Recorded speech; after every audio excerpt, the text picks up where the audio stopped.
tell me, what happens when you start a quilt with big dreams and you're full of excitement, and then halfway through, you absolutely hate it? You stare at it, you side eye it, you quietly shove it into a bin, and you pretend it never happened. Yeah, ever been there? We're talking about that quilt today.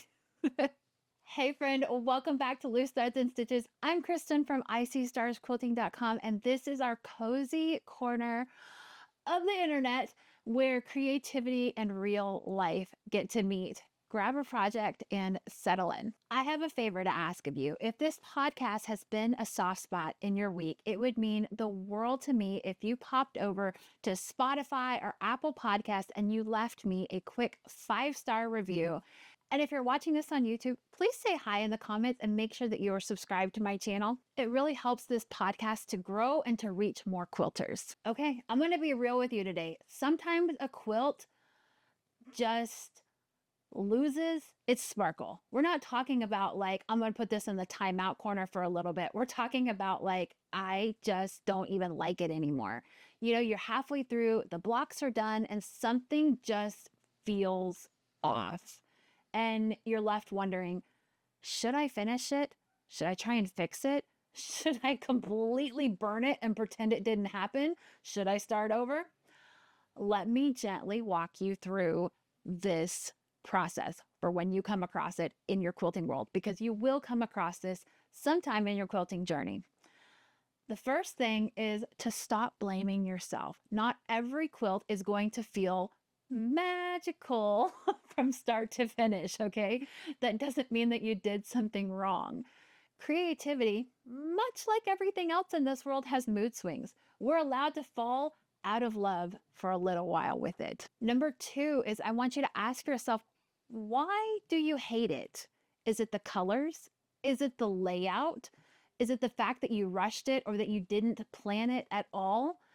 This is something that is really intuitive and will help you as a creator as you grow, okay? Is to figure out the why. Is it something deeper like comparison or perfectionism or just feeling stuck in life and you can't get anything right, okay? Getting honest about why you're mad at your quilt can show you what to do next, especially if you pay attention to those patterns and you pay attention to what it is that's really bothering you in the nitty-gritty seams of your quilts. Number 3 is to step back, literally. Put up your quilt on the design wall or lay it across your bed and snap a picture and look at it from a distance, okay? Sometimes we're too close to see the beauty of it. Sometimes we need to walk away for like a day or two and then come back to it. Also, when you put it on your phone and seeing it in 2D, it changes the way that your brain perceives things. So it's different than if you've been staring at it on your design wall or if you've been staring at the blocks that have been piled on your sewing table for a while. It just kind of hits things differently, okay? Number 4 is to make one tiny change. You do not have to redesign the whole thing, okay? But to make some type of change, could you add a pop of color in the border? Could you break it up with sashing so you don't have to sew as many of the blocks or it doesn't look as cluttered? Could you shift a few blocks around and try a different layout? Maybe even like using contrasting binding to distract the eye, okay?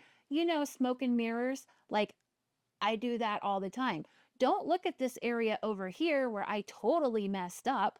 Look at this gorgeous like piping that I did on the binding. That's spectacular. And it has a humongous pop of pink. That is smoke and mirrors, my friend.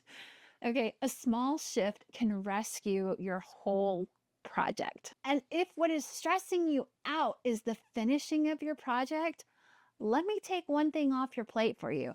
If you've got a quilt top that's ready to be loved, but the idea of quilting it makes you want to scream, take a breath, because I would be honored to long arm it for you.